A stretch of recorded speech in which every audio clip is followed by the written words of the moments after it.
पहले के ज़माने में पढ़ाई के दो ही ऑप्शन होते थे, या तो आप इंजीनियर बन जाइए या तो आप डॉक्टर बन जाइए। तो डॉक्टरी की इतनी मुश्किल पढ़ाई करके इतना मुश्किल काम क्यों करना है, मुझे कभी समझ नहीं आया। बट पिछले 2 सालों में हमने देखा कि इतनी मुश्किल पढ़ाई करने वाले ही इतना मुश्किल काम संभाले बैठे हैं। And in season 2 we are just trying to thank them and appreciate their efforts. So ऐसे ही बहुत ज़्यादा पढ़े लिखे लोगों की कुछ कहानियाँ किस्से लिए उनके साथ, with a pinch of a prick we bring to you जाने अनजाने मेरी कहानी मेरी जुबानी।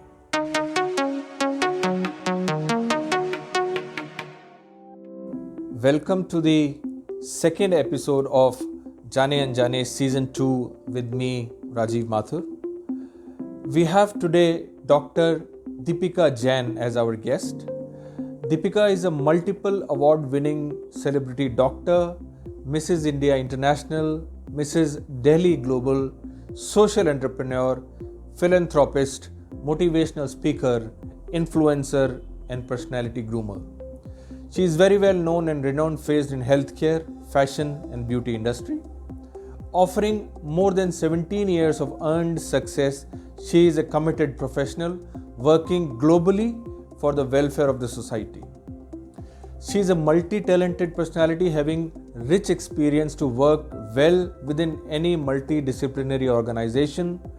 She is honorary distinction holder graduate as homeopathic physician from Homeopathy Medical College, Chandigarh, MBA in hospital management and healthcare from Symbiosis, Masters in Acupressure from Jodhpur, Certified Physiotherapist and Cognitive Behavior Specialist from London, Health and Wellness Counselor, Speaker in many forums and Personality Groomer. She is a founder and Managing Director of Homeo Clinic by Dr. Deepika in Gurgaon, Haryana, which focuses on holistic treatment and care of patients. She is also the founder and managing director of an event company, Mega Cosmos. Doctor Deepika Jain, जाने अनजाने में आपका बहुत बहुत स्वागत और हम अभिनंदन करते हैं। Thank you so very much for having me on your esteemed show. Thank you, Deepika, for coming on the show. And the first and foremost, we want to know from you that what do you do professionally? Professionally, I am basically a health and wellness expert, and I have a diversified and rich experience of 17 years working in this healthcare industry. So आप कह सकते हैं healthcare professional with MBA in management in hospital management. Also, I have worked internationally in Dubai Ministry of Health as senior specialist in regulatory and advertisement department. तो एक health care professional का जो एक diversified role है वो मैंने एक अदा किया है, और फिलहाल at present I am working in India in my multi speciality clinic which is set up in Gurgaon. और जैसा हम अपने प्रोग्राम में कहते हैं कि मेरी कहानी मेरी ज़ुबानी, तो आपकी ही ज़ुबानी हम आपकी कहानी सुनना चाहते हैं। एंड मुझे याद है आपने मुझे बताया था कि ये डॉक्टरी की पढ़ाई आपने कैसे करी और कहाँ से शुरू होके कहाँ आज आप पहुँची हैं, तो इसके बारे में आप हमें कुछ बताइए। जैसे हमारी पहले भी बातचीत हो चुकी थी, तो उसमें आपको बताते हैं कि हमारे टाइम में जब एक जो 80s का एरा था, और specially from the middle class family, लड़की है तो डॉक्टर बनेगी, प्रोफेसर बनेगी, लड़का है तो इंजीनियर बनेगा, इसके अलावा हमारे पास चॉइस नहीं होती थी। एंड जैसा पेरेंट्स कहते थे हम उसी में फोकस्ड होके उसी को मान लेते थे। जब हम एक जर्नी में आगे जाते हैं और अपने आप को पहचानते हैं, हमारा पर्पस क्या है या हमारे इंटरेस्ट क्या है, तब तक काफी देर हो चुकी होती है और हम ग्रेजुएट हो चुके होते हैं और हमारे पास आगे पोस्ट ग्रेजुएशन करने के अलावा और कोई ऑप्शन नहीं होता। बट तब हम ये सोचते हैं चलो अभी जो था जैसा है उसको फुलफिल किया जाए, आगे जाके अपने पैशन को देखेंगे। तो सिमिलरली मेरे साथ भी बिल्कुल ऐसे ही हुआ है। ये जो आप देख रहे हैं कि आई am a senior homeopathic physician and consultant, ये भी मैंने उसमें से बहुत ही ज्यादा पिक एंड चूज करके स्पेशलिटी ली है, जबकि मेरा ये MBBS में भी एडमिशन हो चुका था। डेंटिस्ट्री कॉलेज में भी, और मैं वहां पे 10 दिन 15 दिन लगा के वापस छोड़ के, क्योंकि आई एम अ पर्सन कि मुझे हॉस्पिटल की वो जो एक स्मेल होती है वो पसंद नहीं है, ब्लड नहीं देख सकती। तो फिर मेरे दोस्त भी पूछते हैं फिर मेडिकल में कर क्या रही थी, कर ये रही थी कि basically I am a healer, और मुझे वो नहीं देखना है जो एक वो ब्लड होता है और ये सब होता है। तो ये मुझे समझ आई उस टाइम पे कि चलो इसमें चले जाते हैं, जबकि मैं फार्मेसी भी की हुई है, I am gold medalist in that.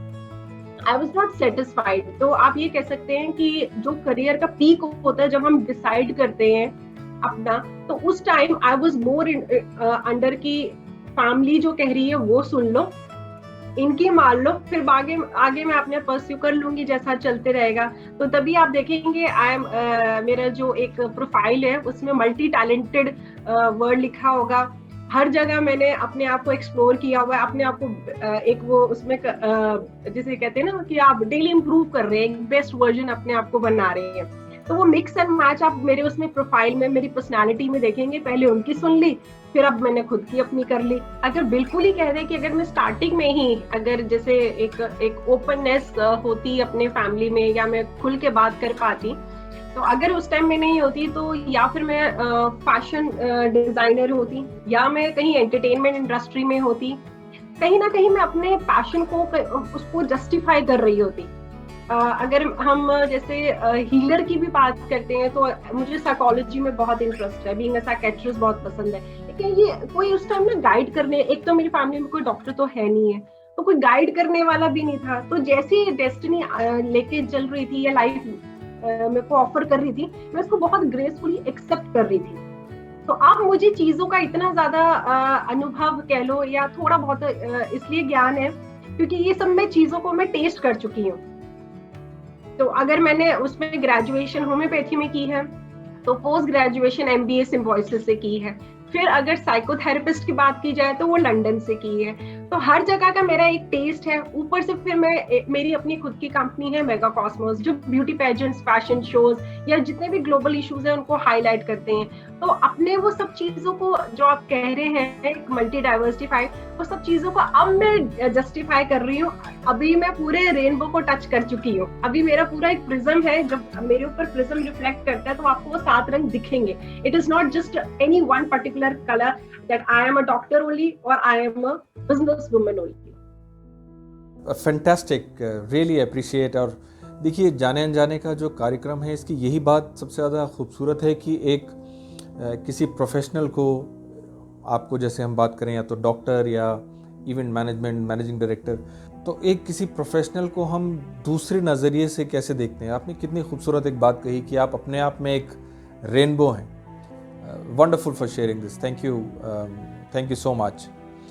तो दीपिका, ये बताइए कि पिछले 2 साल से पेंडेमिक के दौरान, यू बीइंग ए डॉक्टर, आप कई बातें आपके इर्द गिर्द, आपके आसपास ऐसी हुई होंगी जो दिल को बिल्कुल छू लेने वाली होंगी। उनमें से कोई ऐसी बात, कोई ऐसा किस्सा जो आप यहाँ हमारे साथ आज शेयर करना चाहें? They can be many, but जो एक दिल को जो मेरे को छू गई थी बात, वो थी हमारी सेकेंड वेव में, जब पेंडेमिक में। और जब वो हम एक बिल्कुल ही पेंडेमिक, देखो हम वो लोग हैं जो अपनी दुनिया में बहुत मस्त रहते हैं। वो कहते हैं ना, अपना काम बनता भाड़ में जाए जनता। ये जेन्युइनली ऐसा करते हैं लोग, ऐसा होते हैं। हम अपनी ही दुनिया में इतने लुप्त, इतने गुम होते हैं कि अपना सुबह जाओ, काम करो, सैलरी उठाओ, बिजनेस करो, ये करो, वो करो, वापस आ जाओ, अपनी फैमिली अपने तक। आई मी माई सेल्फ, इस पेंडेमिक ने हमें काफी हद तक ये सिखा दी है कि ये जो आए है ये कहीं यूनिवर्स में एग्जिस्ट भी नहीं करता है। सेकेंडली जो इम्पोर्टेंट है वो हमारी हेल्थ है। अगर हम ही ठीक रहेंगे तो तभी आगे कुछ आके सोचेंगे। Thirdly, support of a family. Family होती क्या है, अपने क्या होते हैं, इस पेंडेमिक ने हमें काफी मतलब एक होते हैं ना, झंझोड़ के बता दिया है कि अब तो उठ जाओ।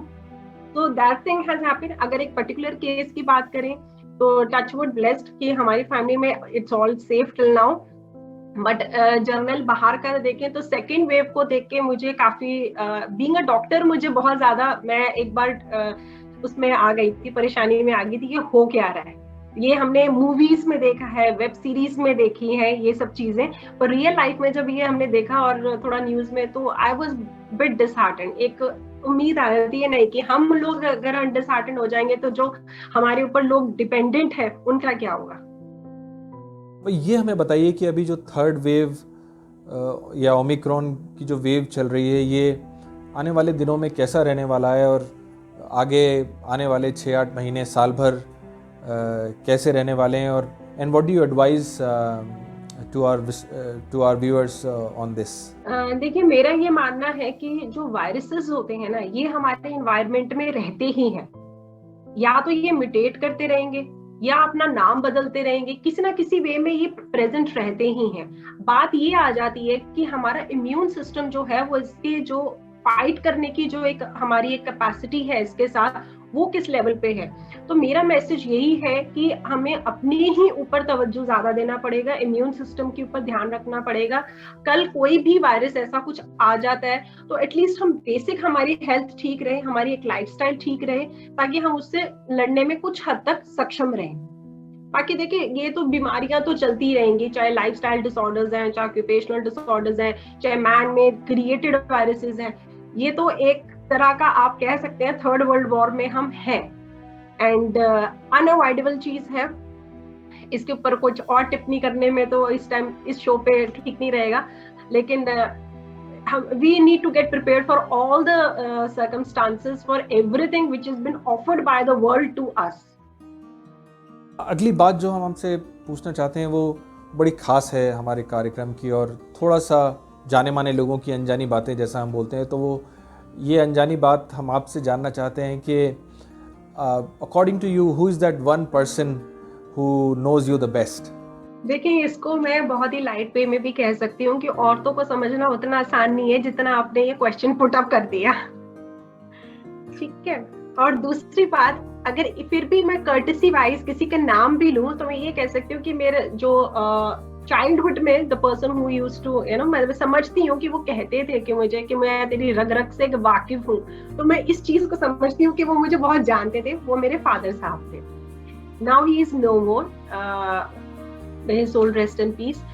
अब आफ्टर मैरिज ये कह सकते हैं कि माय हस्बैंड, क्योंकि वी आर चाइल्डहुड बडीज, तो वो उन्होंने हम साथ में ही कॉलेज स्कूल ये सब कुछ साथ में ही रहे, तो उन्होंने मेरे साथ टाइम काफी स्पेंड किया है। वो मेरे हर हाव भाव को समझते हैं, मेरी नेगेटिव ट्रेट्स को जानते हैं, मेरी पॉजिटिव चीजों को जानते हैं। तो वो थोड़ा बहुत मैं ये समझ सकती हूँ कि कहीं ना कहीं, जो कि एक ओवर एस्टिमेट करने वाली बात होगी कि अपनी बीवी को कोई जानता है या औरत को समझना है, वो तो नहीं हो सकता, लेकिन फिर भी ज्यादा टाइम स्पेंड किया है मेरे साथ, तो मैं समझती हूँ चलो 5-10% का क्रेडिट दे देते हैं कि कुछ समझते होंगे मुझे। Thank you so much doctor Deepika for this, and now we would like to know from you that what is that one message that you want to give to the audience and to the viewers of this show? Audience में देखिए, हमारे जो audience है वो दो विभागों में, जो मेन में मैं मैसेज करना चाहूंगी, क्योंकि एक तो हमारी यूथ हो गई और दूसरी हमारी विमेन हो गई। आदमियों को तो क्या मैसेज करना, वो तो अपनी धुन में रहते हैं, ठीक है। तो यूथ के लिए मैं ये कहूंगी कि अपने सपनों को जरूर साकार करें, लेकिन साथ में उनकी एक सामाजिक दायित्व भी है, उनकी एक रिस्पॉन्सिबिलिटी है हमारी सोसाइटी, कम्युनिटी और हमारे नेशन के लिए। उसको भी माइंड में रखें, अपने सपनों को भी पूरा करें और एक ओवरऑल एक एग्जाम्पल, एक रोल मॉडल की तरह भी उभरें। और औरतों के लिए, विमेन के लिए, देखिए मैं विमेन एम्पावरमेंट में बिलीव करती हूँ। समझ सकती हूँ कि हम अपनी फैमिलीज में और बच्चों की अपब्रिंगिंग में बहुत ज्यादा व्यस्त हो जाते हैं, लेकिन कहीं ना कहीं हमारे कुछ एक ऐसे सपने होते हैं, उनको उड़ान जरूर दें। आज नहीं तो कल, कभी भी, जब भी, उनको आप ना दबाएं नहीं। थोड़ा हेजिटेशन जो है उसको थोड़ा सा खोलें बाहर, और फैमिली के सपोर्ट के साथ कोई भी आपका पैशन है, आज नहीं तो कल उसको जरूर पूरा करें। अपने अस्तित्व को पहचानें, उसको ऐसे ही ब्लेंड ना कर दें, उसको बिल्कुल ही खत्म ना कर दें। सो ये दो मैसेजेस हैं मेरे यूथ और विमेन के लिए। Thank you so much, Dr. Deepika Jain, for coming on the show. It's really very interesting to speak to you. और आप जैसे मल्टी टैलेंटेड और डाइवर्सिफाइड एंड डायनामिक लेडी से मिलके बहुत ही अच्छा लगा. Keep doing the good work and thank you so much. You so very much for having me on the show. जाने अनजाने मेरी कहानी। बस लास्ट में जाते हुए मैं ये कहूंगी कि this is only just the 5% of me. ये सिर्फ एक ट्रेलर था, पिक्चर अभी बाकी है दोस्त। आगे जाने अनजाने में जरूर मुलाकात होगी दोबारा से एक नए सेशन में आप लोगों के साथ, और बहुत ज्यादा अनकही स्टोरीज, अनकही कहानियों के साथ। तब तक के लिए thank you so very much.